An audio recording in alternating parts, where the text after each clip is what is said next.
अखिल भारतीय विद्यार्थी परिषद की राष्ट्रीय कार्यकारी परिषद की 3 दिवसीय बैठक 29 मई को शिमला में संपन्न हुई, जिसमें देश के विभिन्न भागों से पहुंचे प्रतिनिधियों ने अपने क्षेत्र में हुए कार्यों की समीक्षा की तथा आगामी वर्ष की योजना बनाई।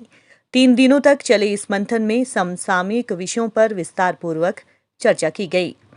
एबीवीपी की राष्ट्रीय महामंत्री निधि त्रिपाठी ने बताया कि बैठक में 4 प्रस्ताव पारित किए गए, जिनमें पहले प्रस्ताव में राज्य सरकारों के राज्य विश्वविद्यालयों में बढ़ते हस्तक्षेप के कारण शिक्षण संस्थानों की स्वायत्तता कम करने के प्रयासों को लेकर विरोध जताया गया। बैठक में विद्यार्थी परिषद ने यह निर्णय लिया है कि हम पूरे देश भर में इस वर्ष 1 करोड़ पौधारोपण करेंगे, जिसके अंतर्गत 5 जून को वृक्ष मित्र ये बनाने की लिंक हम ओपन करेंगे और वहां पर उसका रजिस्ट्रेशन शुरू होगा। रक्त की कमी किसी व्यक्ति को नहीं हो, इस नाते से विद्यार्थी परिषद पूरे देश भर में कॉलेज कैंपसेस में 1 करोड़ ब्लड डिटेक्शन का काम करेगी और ब्लड डायरेक्टरी भी बनाएगी। साथ ही साथ में विद्यार्थी परिषद के माध्यम से इस वर्ष 15 अगस्त को एक गांव एक तिरंगा अभियान के अंतर्गत पूरे देश भर में 2 लाख गांवों तक जाकर के ध्वजारोहण किया जाएगा। ऑर्गेनाइजेशन के स्ट्रेंथन के लिए सेल्फी विद कैंपस यूनिट ये अभियान विद्यार्थी परिषद लेने वाली है और हमारा जो आगे आने वाला नेशनल कॉन्फ्रेंस है वो 24 टू 27 नवंबर जयपुर में होने वाला है।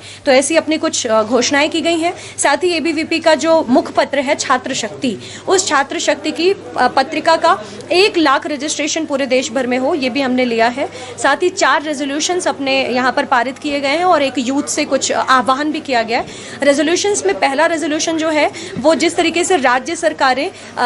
नॉर्मल जो फैसिलिटीज़ यूनिवर्सिटीज़ में देनी होती हैं, कॉलेज कैंपसेस में देना होता है, उसके लिए तो वो कुछ काम नहीं करना चाहती हैं, परंतु जब भी अलग तरीके की बातें आती हैं तो वो यूनिवर्सिटीज़ में राजनीतिक हस्तक्षेप करना शुरू करती हैं। तो उस बात को कंडेम करते हुए कुछ अपनी डिमांड्स इस रेजोल्यूशन नंबर 1 में रखी गई है। रेजोल्यूशन नंबर 2 जो वर्तमान राष्ट्रीय परिदृश्य के ऊपर है, उसमें खालिस्तानी जिस तरीके की गतिविधियाँ हमारे देश के 3 राज्यों में दिख रही हैं, उन खालिस्तानी चरमपंथियों के ऊपर, खालिस्तानी ऐसे गतिविधि करने वाले लोगों के ऊपर जल्द से जल्द कार्रवाई करने की डिमांड भी हमने की है। अपने रेजोल्यूशन नंबर 3 में जनसंख्या नियंत्रण कानून लाने के बारे में बात की गई है। परिषद की स्पष्ट डिमांड है कि किसी भी राज्य में यदि पेपर लीक की घटनाएं आती हैं तो उसके विरुद्ध पेपर लीक करने वालों के खिलाफ दंडात्मक कार्रवाई की जानी चाहिए और पेपर लीक करने वाले लोगों का जो केस होना चाहिए वो फास्ट ट्रैक कोर्ट में चलाया जाना चाहिए। साथ ही पेपर लीक करने की घटना में ऐसी जो ब्लैक लिस्टेड कंपनीज हैं या कंपनीज जो भी सम्मिलित होती हैं, उन कंपनीज के नाम